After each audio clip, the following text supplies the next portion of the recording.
To invite our young worshipers to join me here at the front. If you are here, just join me.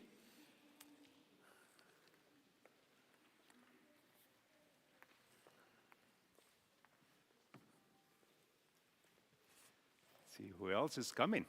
Yeah, that's good. Just have a seat. Have a seat. Well, it's good to see you. Good morning. How are you today? You're good? More or less. Some of us are more or less. Yeah, sometimes that happens, right? Sometimes we feel like very energetic, very happy, and sometimes our mornings are hard and difficult, or we are sick, right? Or somebody who we love is sick. Do you know what we celebrate today? Mother's Day, right? Today we celebrate Mother's Day, and we give thanks to God for every person that God has given us to have the role of a mother, but also to thank God for the mothers that are with us today, and to give thanks for the mothers who maybe already passed away, and to get thanks for all of that. So let's see if you can help me with this. Guess what is next, okay? So I will say a few words, and you need to tell me. When I stop, you need to see if you can guess what the next thing is, okay? So if I say 1, 2, 3, 4, 5. Okay, yeah, that's good. Let me try this one. A, B, C, D. You know everything. Let me see the one. Monday, Tuesday, Wednesday, Thursday. Friday. And then? Saturday. That's right. Do you notice what is happening here? What happened? How do you think? There is an order, right? There is what we call, in a very fancy word, adults like to make fancy words, and it's called a sequence. So when we say 1, 2, 3, 4, 5, you can see the sequence. Let me say a more difficult. 2, 4, 6, 8. 10. Oh, that was not difficult for you. It took me one day to figure out that. Maybe because I'm not as smart as you are. But yeah, sometimes things can get more difficult. But what I'm going to with this is that there are sequences. There are things that happen in an order. You have order in the things that you do in your daily life, at school, at home, in church. There are things that we do, right? Like we started with the opening hymn, and then we have a prayer, and then we have the message, right? There is an order for everything. So in the passage that Heidi was reading, we were hearing that Jesus is praying for who? Who do you think? Well, do you believe that Jesus prayed? Jesus prays? No. Well, there were times when he prayed, and guess who he prayed for? Say again? His disciples. And who are Jesus' disciples? Only the friends that were with him at that time? Yes? Okay. Yes, they were at that time, but now there are more disciples. But how come that there are so many disciples now? He had only 12 at that time. How do you think that there are so many disciples in the world now?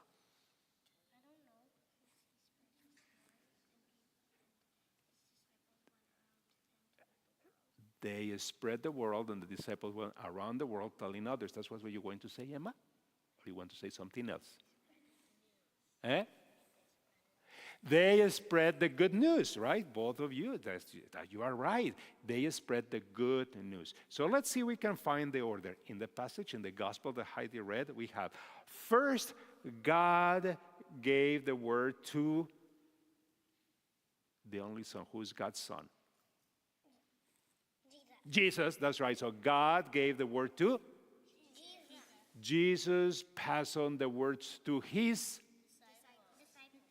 disciples passed the good news to other disciples. And they were passing on and passing on through the years. And who did we receive that word from? From the disciples. So the disciples shared the word with other disciples, and those other disciples for many years passed the word to, and then us. So, and now we can say, and we will pass the word to to Jesus and to many other disciples, right? Yes. It's getting confusing, right?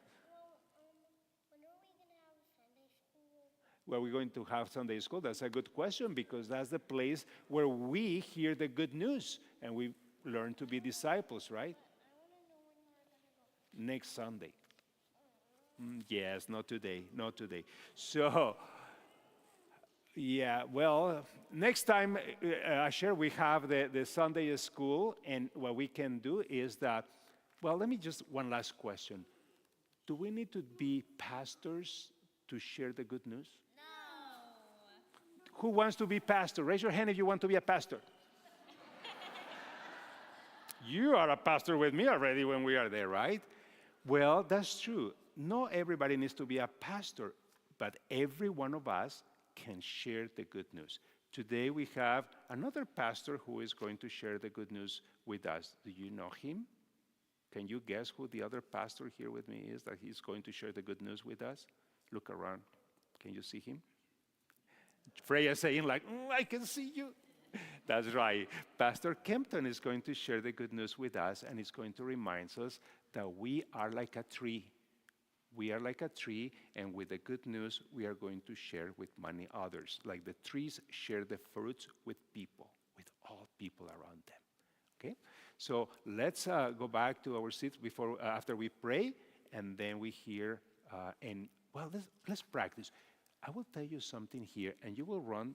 Let's see if this works, what Jesus says works. I'm going to tell you something, and then you need to find one person in the congregation, only one. You can share this with only one person, the good news, and to see if this is true, that if we share with one, the word goes all over the place. So are you ready? Come closer to me. I'm going to tell you. So I will turn off my mic.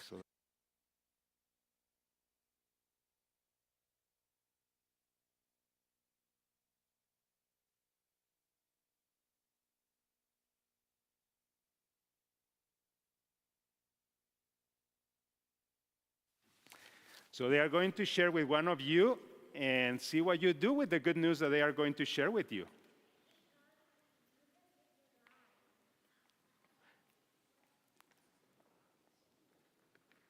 What do you do with the good news that you receive from the children? I don't see any movement. Are we sharing? You're going to share with me. I'm going to ask you what you heard.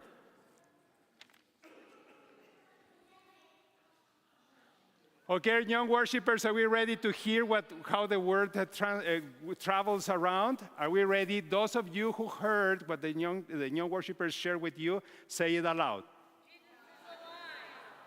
There you go. So thank you. It's true. We need to share the good news. And Pastor Kempton, why don't you share the good news with us? Thank you. Well, it's a great pleasure to be with you. And we're usually sitting